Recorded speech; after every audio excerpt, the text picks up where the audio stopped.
Welcome to Academics by Us, where marginalized histories are preserved and Black diaspora thought is amplified. George Washington Williams was a 19th century historian, lawyer, minister, journalist, and politician who authored one of the earliest comprehensive histories of African Americans told from our own perspective. Born free in Pennsylvania in 1849, Williams lived an extraordinary, some would even say legendary, life. His name may sound familiar.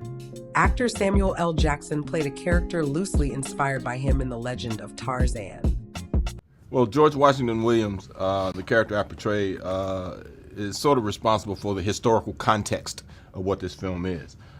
He's there to expose what King Leopold is doing in the Congo, the profound effect that he's having on Africa and the devastation that he's wreaking on the Congo in particular, being responsible for what historically we know as one of the largest holocausts ever perpetuated against the people on this planet. And he's there to document it and to inform other governments not to loan King Leopold money to complete what he's doing there building. But before he became a historian, Williams lived a life of courage and adventure, starting at an incredibly young age. At just 14, he enlisted in the Union Army during the Civil War by using a false name to bypass the age requirement, and he fought in battles in Virginia.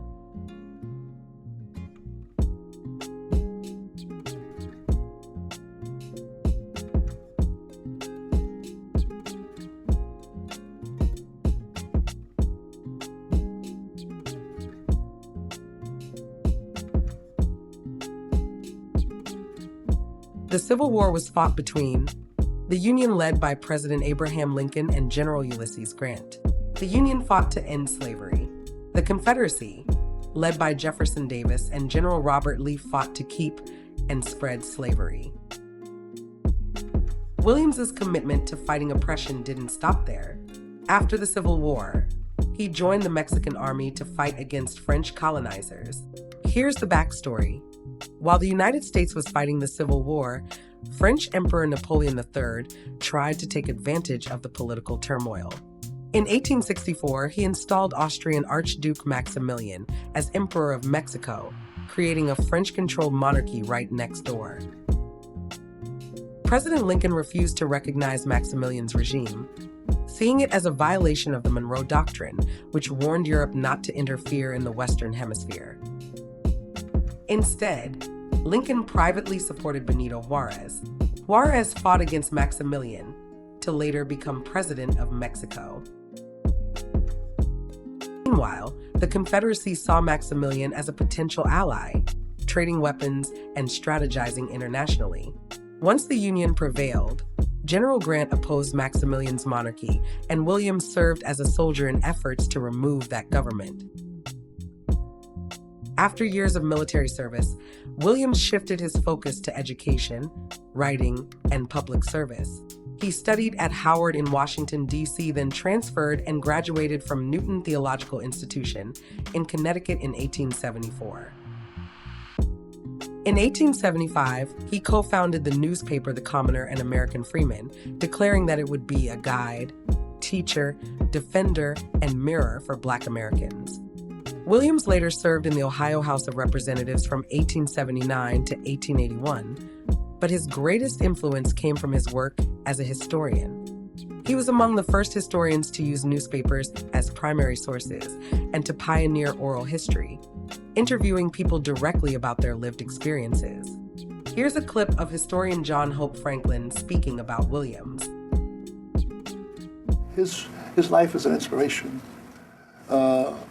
And in a very special way, because he was so professional himself. And he set standards. Here's a man who had not only had not been to graduate school, he'd not been to college or anything like that, who set standards that were so high that I, who had been to college, been to graduate school, that I had a hard time meeting his standards. And so that's how I became interested in Williams, and I still am. Williams authored major works including History of the Negro Race in America from 1619 to 1880, Volume 1 and 2, and a history of the Negro troops in the War of the Rebellion. For the last book, he interviewed Black Civil War veterans and examined press archives, which were groundbreaking methods for his time. Williams's commitment to truth-telling would eventually lead him to expose one of the greatest atrocities of the modern age. In 1890, Williams interviewed King Leopold II of Belgium, who boasted of humanitarian work in the Congo. But Williams traveled there himself and witnessed enslavement, torture, and mass killing. He responded by writing an open letter to King Leopold, documenting the brutality of the Belgian regime. His report shocked Europe and contributed to the international pressure that eventually forced Leopold to relinquish direct control of the Congo.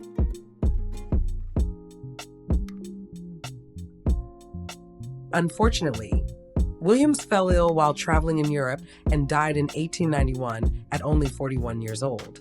Even with a shortened life, his legacy stands as a soldier, politician, journalist, historian, and fearless truth teller.